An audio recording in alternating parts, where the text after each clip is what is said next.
2/11/1930, anno della crisi. Si vede che anche la data della nascita conta. Volevo andare a lavorare in Francia nelle miniere, a 16 anni, dopo la guerra.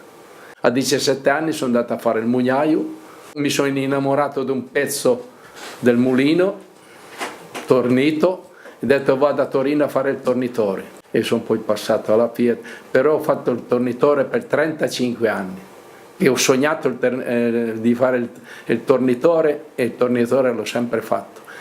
E mi hanno mai mandato via, sono sempre andato via io. Mi hanno fatto fare un pistone da 750 dei motori navali. Ho perso 2 kg in una settimana. Non mangiavo più, non dormivo più, la tensione nervosa che avevo. E ben dopo è andato bene. Era la passione.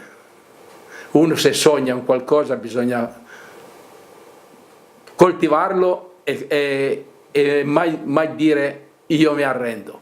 Io dico sempre, io lo dicevo anche agli altri, dobbiamo essere come i pesci vanno solo avanti, non vanno indietro.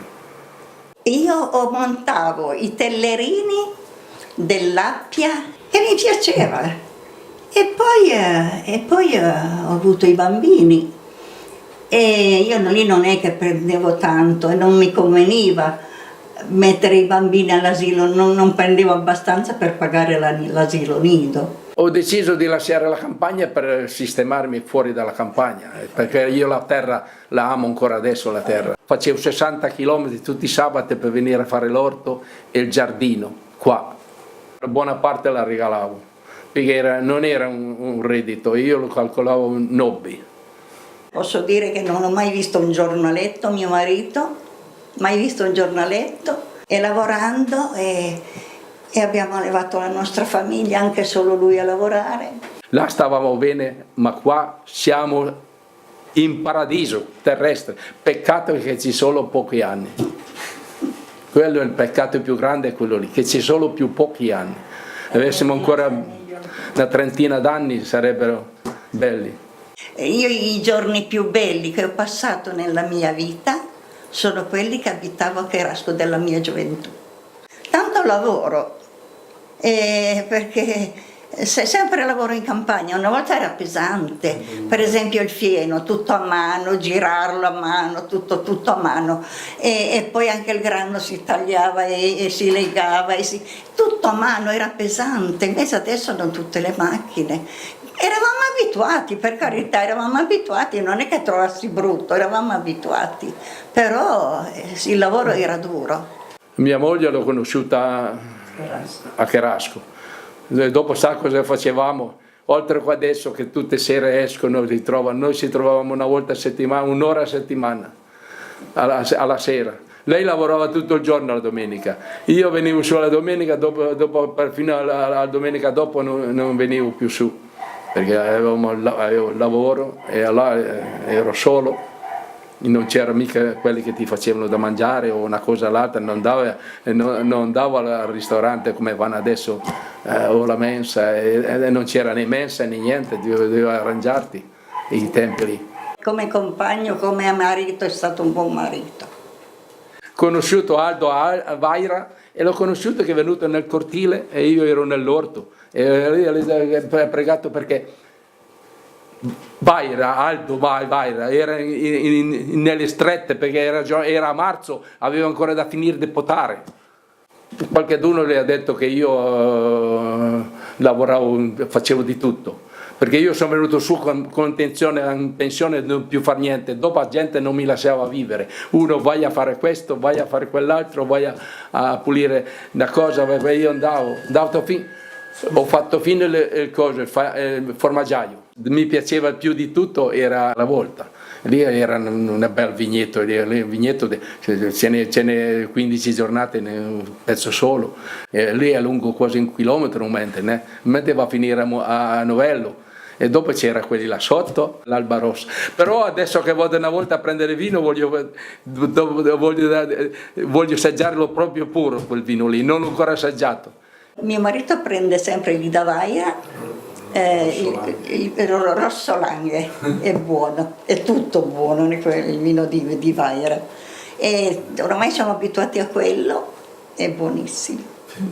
E mi ricordo sempre quando è quell'anno che è venuto, adesso non per dire, quell'anno che è venuto la tempesta, lì a Castello, quelli della Volta, forse 2002, quell'anno lì, che è venuto la grande, so che mi diceva adesso cosa ne faccio di quell'ua? E io ho detto ma perché che non provi a raccoglierla e non pigiarla, fare il rosé? E difatti dopo ho detto, sai che abbiamo fatto il rosé? Il rosé è nato quell'anno lì della grandine, piuttosto di schiacciarla, la torciola pressata, e ha fatto il rosé, difatti è buono. È nato quell'anno lì il rosé, della grandine, che c'era dell'ua, era tutta rovinata, era già un po' che era grandinata, ma era rovinata. Ah, guarda, i giorni belli li ho passati nelle vigne. Sono andato il primo giorno, dopo il secondo, dopo sono andato per 10 anni, 10 o 12 anni.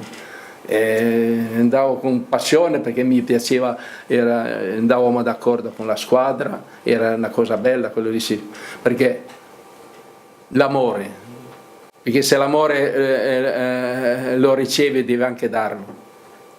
Li sogno quei giorni belli, lavorando ero mai stanco, ho imparato lì a potare. Ero insieme a uno di Alba, Giulio, insieme a Giulio. Eravamo questi giorni qua, eravamo nelle vigne, faceva freddo, eravamo là alla Volta, erano quei filari lunghi. Quando hai finito di tagliare, io gli dicevo agli altri, dopo gli dicevo agli altri, guarda che le vite bisogna tenerle basse, bisogna accorciarle perché una volta avevano il vizio che c'era la pianta qua, alla fine era alla morra, vi dicevo sempre, andavano lungo, invece bisogna tenerle basse, corte. E difatti dopo è poi venuto così, più è basso e più l'ua è buona. Non è l'ua che è quella laggiù, è l'ultima che è buona, è la prima. Il gioco che va sotto, l'ultimo che va giù, bisogna toglierlo, non serve a niente a tirarlo su. L'ua è buona è quella vicino al ceppo, l'impurtau è quel pezzettino che ci lasciano, ogni vite se guardi deve lasciarle un pezzettino alla vite. Il tralcio è più un pezzettino, il sperone serve poi per un altro anno. E dopo che tutto è a pulire, a scarzurare, noi diciamo in piemontese diciamo scarzurare. A scarzurare, se uno scarzuri bene, vedrai che andrai sempre bene. C'è sulla scrittura, c'è scritto che a volte dobbiamo essere potati, toglierci il cattivo, lasciare il buono. E la potatura serve per quello, perché se non li poti, le piante anche loro hanno bisogno di essere curate. E cantavo perché se sei allegro, specialmente un tempo li facevano cantare così non mangiavano l'ua. Per quello che dicevano cantate. Cantare è la gioia che è la cosa più bella è la gioia, che si deve essere allegro, perché se sei allegro, guarda, si sta bene. Io parlo anche ancora adesso con chi parlo delle volte in giro, bisogna cercare di essere allegro se vogliamo i nostri anticorpi lavorano, se no non lavorano i nostri anticorpi. I nostri anticorpi vogliono allegria. Certo, il vino scalda il cuore, scalda lo spirito anche. Un bicchiere di vino mangiando fa bene. Io bevo sempre vino di Barolo. A me il vino piace. Poco mangiando, ma io bevo l'acqua mangiando non mi va, devo bere un po' di vino, mezzo bicchiere solo, ma sento che mi scalda lo stomaco il mangiare. I tempi una volta, quando c'era il pane e il vino, sulla tavola c'era tutto. La terra è stata sfruttata più in 50 anni che prima 2000 anni. Perché solamente 50 anni fa, 60 anni fa, ci piantavi una pianta, raccoglievi tutto, non avevi bisogno di darci niente. Adesso devi curare tutto, ma tutto. Se non dai le medicine, e più andiamo avanti così, cosa troveremo ancora fra qualche anno? Cosa troverete voi fra 50 anni? Ditemi cosa uno si può ancora trovare, se non c'è cambiano. C'è l'aria troppo sporca, inquinata. L'anno scorso solo l'anno scorso. Nella frutta mi sono accorto che come mai che la frutta, c'era della frutta tutta deformata, non regolare, com'è lì è sempre nella pollinazione, né? E non c'è più niente di regolare. Io prego solo che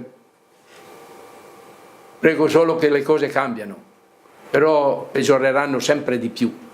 La terra bisogna amarla, non bisogna solo coltivarla, bisogna amarla, perché tutte le cose se le fai col cuore, io ti dico una cosa, guarda la roba del mio orto è migliore di tutta perché ci metto il cuore, né? Se ci metti il cuore alle cose, le cose vengono sempre buone e vengono sempre bene, non sbaglierai mai.